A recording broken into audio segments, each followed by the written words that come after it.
여러분은 스스로 자신의 삶을 이끌어가고 있다고 생각하시나요? 만약 그렇지 않다는 것을 알았다면 어떻게 해야 할까요? 이 영화가 그 해답을 줄 수 있을까요? 매트릭스 1편입니다. 개봉 당시에 엄청난 화제를 불러 모았고 이후 나온 영화들에게도 많은 영감을 주었던 작품이죠.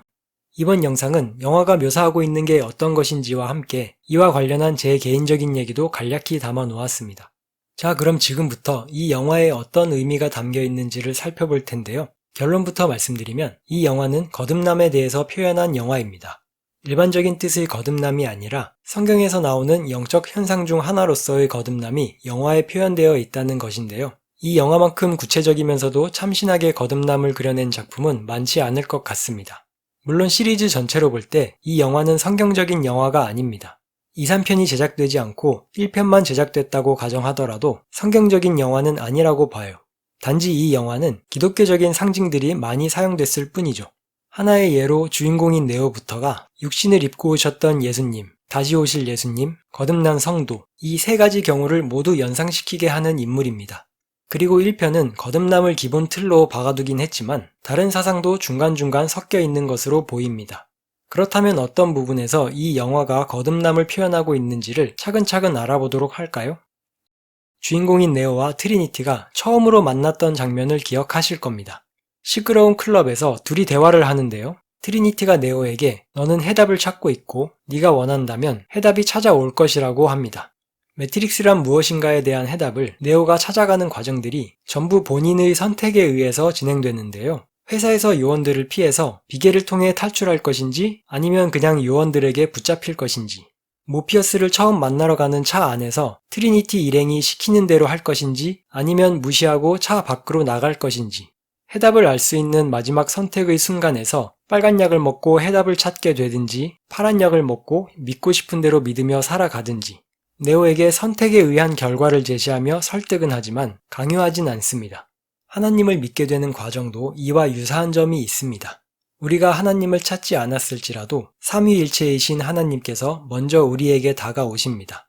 사람을 통해서든 어떠한 매체를 통해서든 방식의 제한 없이요. 그리고 하나님은 강제로 우리 마음의 문을 열지 않으시며 우리가 하나님께 마음을 열지 말지를 스스로 선택하도록 놔두십니다. 다만 선택에 따른 결과를 제시하시면서 설득하실 뿐입니다. 만약 하나님께 마음의 문을 열기로 한다면 우리에게 믿음을 더해주시면서 믿음의 여정이 시작되는 것이고요.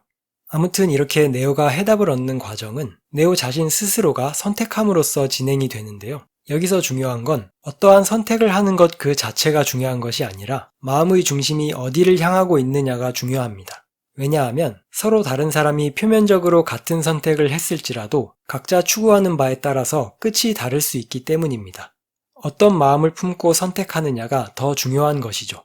영화의 모피어스도 빨간 약인지 파란 약인지 선택지를 주기 이전에 매트릭스가 뭔지 알고 싶은가를 먼저 묻습니다. 선택은 그냥 따라오는 것입니다. 네오는 본인 스스로가 진정으로 해답을 얻길 원했기 때문에 빨간 약을 선택하는 것으로 자연스레 이어졌던 것일 뿐입니다. 이 부분에 관해선 영상 뒷부분에서 다시 언급할 예정입니다. 그럼 다음으로 넘어가서 네오가 빨간 약을 먹고 현실 세계에서 눈을 뜨는 장면부터 보면요. 눈을 뜨고 네오가 구출되기까지의 장면들은 마치 갓난아기가 태어날 때의 모습입니다. 붉은 물이 차 있는 인공자궁에서 양수막처럼 보이는 막을 뚫고 일어난 네오에게는 일종의 탯줄 역할을 하는 굵은 선이 몸에 연결돼 있었죠. 또한 몸은 성인이지만 머리카락을 포함한 몸의 모든 털은 나지 않은 상태였고요. 그 뒤 버려진 네오를 느부갓네사로가 물속에서 건져내는 장면은 새로운 성도가 받게 되는 의식인 온몸을 물에 담궜다가 나오는 침례를 연상케 합니다. 그리고 막 엄마 뱃속에서 나온 아기처럼 몸에 이물질이 덕지덕지 붙어있는 채로 포대기에 쌓여진 네오를 모피어스가 환영하는 장면까지 문자 그대로의 거듭남이 어색하지 않고 신박하게 표현되었죠.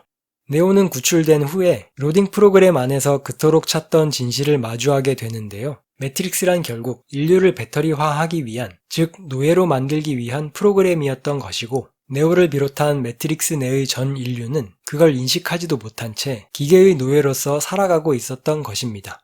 이전에 네오가 모피어스와 마주 앉아 면접을 보는 장면에서 모피어스가 이미 언급했던 내용이죠. 매트릭스는 당신이 노예라는 진실을 보지 못하도록 눈을 가리는 세계라고요. 이러한 설정은 실제 우리의 삶도 거듭나기 이전에는 태어날 때부터 노예라는 걸 나타내기 위한 것입니다. 사탄은 사람들이 자신의 매트릭스에서 벗어나 진리를 보지 못하도록 여러 거짓말들을 우리 마음속과 세상에 심어 놓습니다. 돈만 조금 더 벌면 행복해질 거야. 이번 시험 망치면 내 인생 끝나. 여자는 무조건 예쁘고 봐야 돼. 등등. 많은 사람들이 이런 진리가 아닌 말들을 믿음으로써 어떤 사람은 돈의 노예로 살아가고 어떤 이는 사회적 성공, 어떤 이는 타인의 시선, 이 외에도 게임, 수집품, 술, 음란물, 쾌락, 마약 등의 노예로 살아갑니다. 스스로가 자신의 삶을 이끌어가고 있다고 생각하지만 실상은 이런 것들이 주인되어서 자신을 움직이게 하며 끌고 가고 있는 것입니다. 이런 것들이 인생의 전부인 것처럼 이거 없으면 안 될 것처럼 마귀가 거짓말로 속이는 것입니다. 하나님께로 시선을 돌리지 못하게끔 말입니다. 네오가 토마스 앤더슨으로서 스미스 요원에게 신문을 받을 때 스미스는 프로그래머로서의 직장 생활은 미래가 보장되어 있지만 다른 한쪽은 미래가 없다고 말하는 대목이 있습니다. 그러면서 모피어스에 관해 아는 건 전부 무시하라고 합니다. 결국 이 말은 네가 알고자 하는 진실은 그냥 무시하고 넌 매트릭스의 노예로서만 잘 살아가면 문제없을 것이란 회유인 동시에 협박이었죠. 이와 같이 사탄이 하는 일 역시 사람들을 끊임없이 무언가의 노예로 만들어서 진리에 신경 쓰지 못하도록 합니다. 그리고 이런 거짓된 노예의 삶으로부터 자유해지기 위한 방법은 예수님을 통해 하나님께 나아가는 것뿐이라고 성경은 말하고 있습니다. 아무튼 이렇게 모피어스로부터 진실을 듣게 된 네오는 믿지 못하겠다며 믿지 않겠다며 강하게 거부합니다.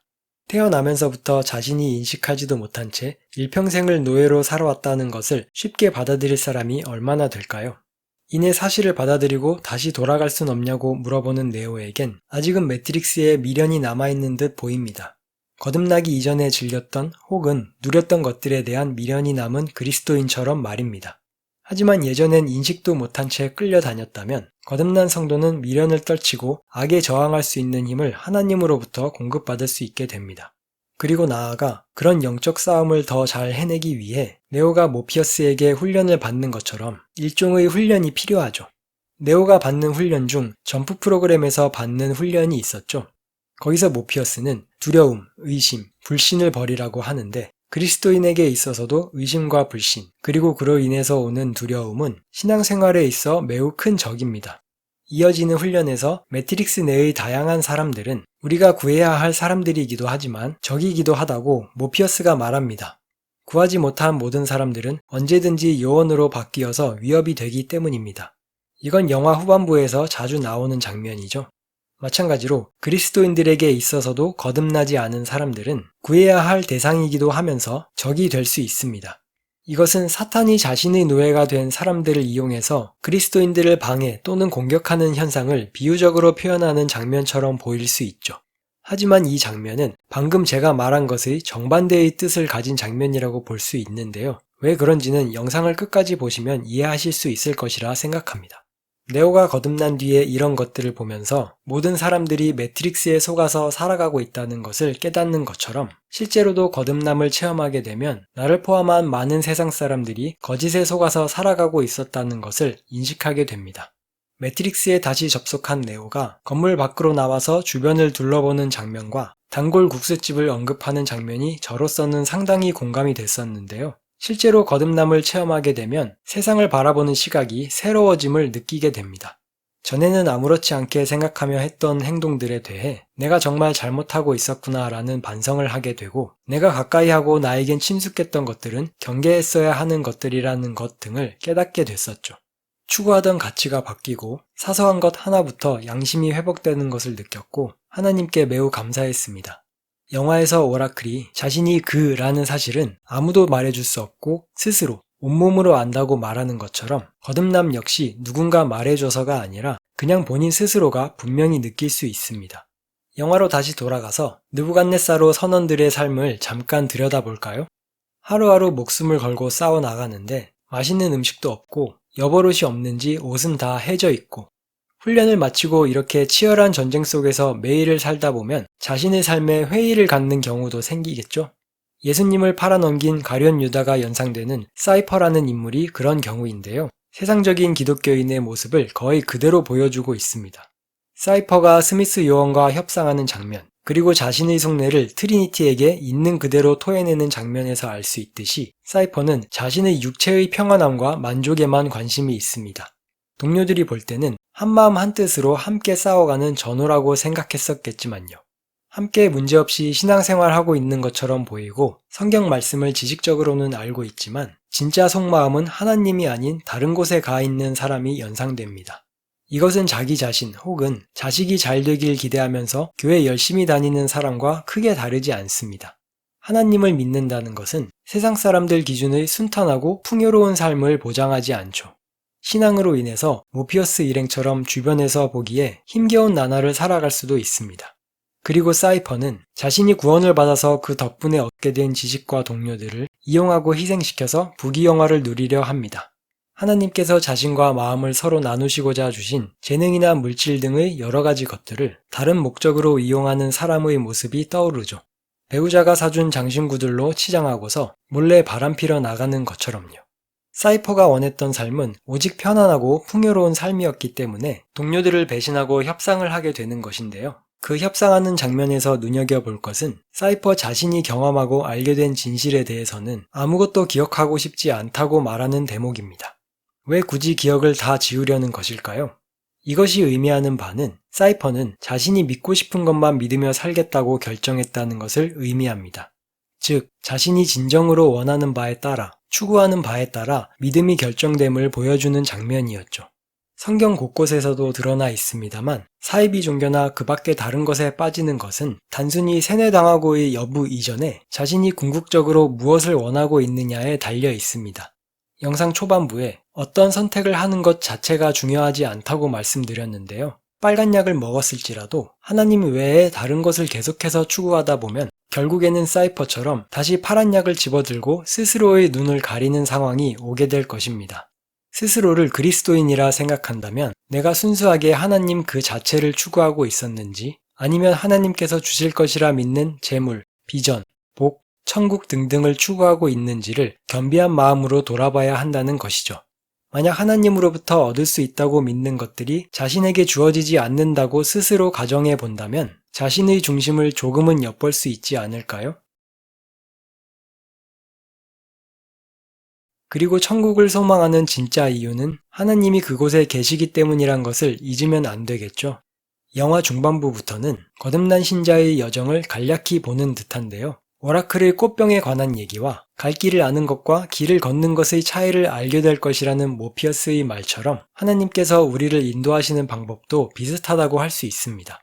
가야 할 길을 매번 구체적으로 일일이 알려주심으로 인해 우리가 괜히 꽃병을 깨뜨려버리지 않게끔 우리에게 딱 필요한 부분만 알려주십니다. 그리고 알려주시지 않은 부분은 믿음으로 하나님과 함께 걸어가면서 채워나가길 원하시는 것 같습니다. 이 외에도 믿음으로 불가능을 가능케 하는 장면들과 네오와 트리니티의 사랑이 네오를 완성시키는 것처럼 믿음의 완성은 트리니티, 즉 삼위일체이신 하나님과의 사랑으로 완성된다는 것을 표현하는 장면까지, 거듭나기 이전부터 그 이후의 여정까지 믿음의 여정을 영화 안에 상당히 근접하게 담아놓은 것을 볼 수 있었습니다. 제가 경험했던 것과 너무 유사해서 집중하고 볼 필요 없이 자연스럽게 해석이 된 영화는 이 영화 외엔 잘 없었습니다. 영화에서 거듭남에 관해 부족하게 표현된 중요한 것이 있다면 회개인데요. 회개 없이는 거듭날 수가 없는데 이 부분이 잘 표현되지는 않은 것 같습니다. 완전히 표현 안 됐다고 하기엔 애매하지만요. 근데 이 영화에서 회개에 대한 부분을 분명하게 구현하려다 보면 영화 내용이 약간 어색해질 수도 있었을 것 같긴 합니다. 여기까지 거듭남을 매트릭스 1편에 어떠한 모양으로 담아놓았는지를 살펴보았는데요. 그런데 이 영화가 거듭남에 대해 정말 자세하게 표현했음에도 제가 매트릭스 1편을 기독교 영화 혹은 성경적인 영화로 보지 않는 이유가 있습니다. 단순히 영화에 다른 사상들이 담겨 있어서 그런 것은 아니고요. 그 이유를 제 기준으로 4개 정도 꼽아 보겠습니다. 첫째는 네오라는 인물이 예수님과 성도들을 동시에 상징한다는 점입니다. 감독이 진정으로 성경적인 신앙을 가지고 영화를 만든다면 네오를 예수님과 성도가 섞인 인물로 설정하지는 않았을 것이라 봅니다. 감독이 네오라는 인물을 단순히 예수님의 성품을 떠올릴 수 있는 정도로만 설정한 것이 아니었죠. 둘째는 영화 가장 끝부분에서 나오는 네오의 내레이션이 기독교 영화라고 하기에는 조금 이상합니다. 대부분의 영화가 그렇듯이 영화의 핵심 메시지는 엔딩 부분에 담겨 있는 경우가 많은데요.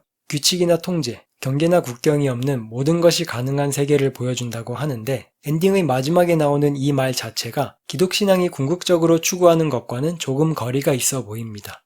셋째는 반기독교 영화들에서 주로 사용됐던 소재 두 가지가 사용되었다는 것인데요. 그중 하나는 인간을 지구에게 있어서 해로운 존재로 표현하는 것입니다.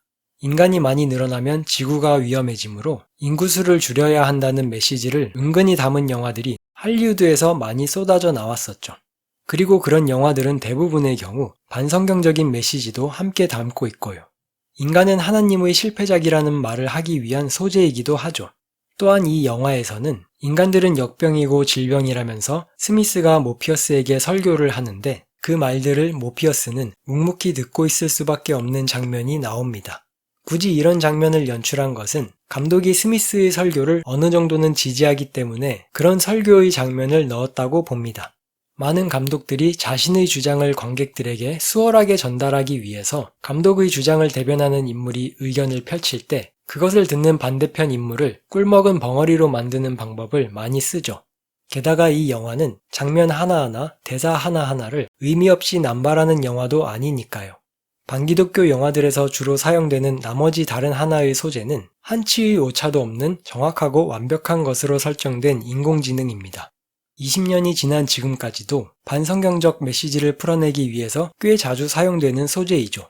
완전하신 하나님을 완벽한 인공지능에 대입시켜서 말입니다.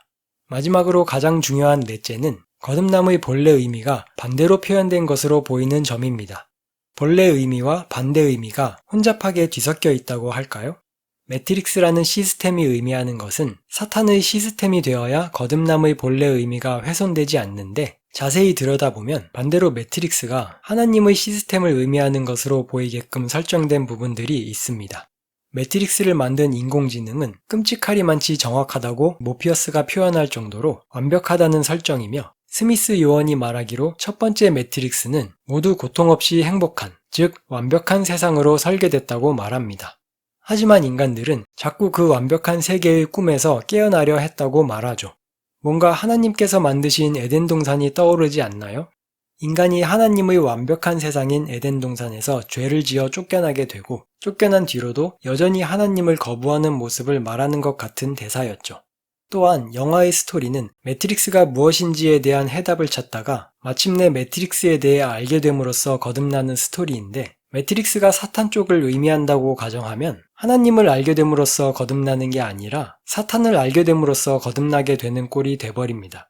그러니까 이런 것들을 고려해서 보면 본래 거듭남은 사탄으로부터 벗어나야 생기는 현상인데 영화에서는 거듭남이 마치 하나님으로부터 벗어나야 생기는 현상처럼 보이게 하는 부분들이 있는 것이죠. 2편을 보고 1편을 다시 보면 더 확실히 알 수 있고요. 그러니까 영화는 우리가 태어나면서부터 하나님의 노예라고 말하는 셈이 돼버리는 것인데요. 태어나서부터 하나님을 온전히 따르는 사람이 있을까요? 오히려 사람은 하나님 뜻과 다르게 살아가고 있지 않나요? 기본적으로 사람은 하나님을 원하지 않으니까요.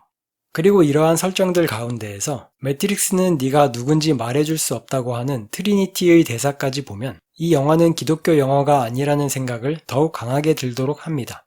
저는 매트릭스 시리즈 전편이 아닌 1편만을 다룰 예정인데요. 앞서 말했듯이 이 영화만큼 구체적이면서도 참신하게 거듭남을 그려낸 작품이 많지 않아서 1편만은 꼭 다뤄보고 싶었습니다.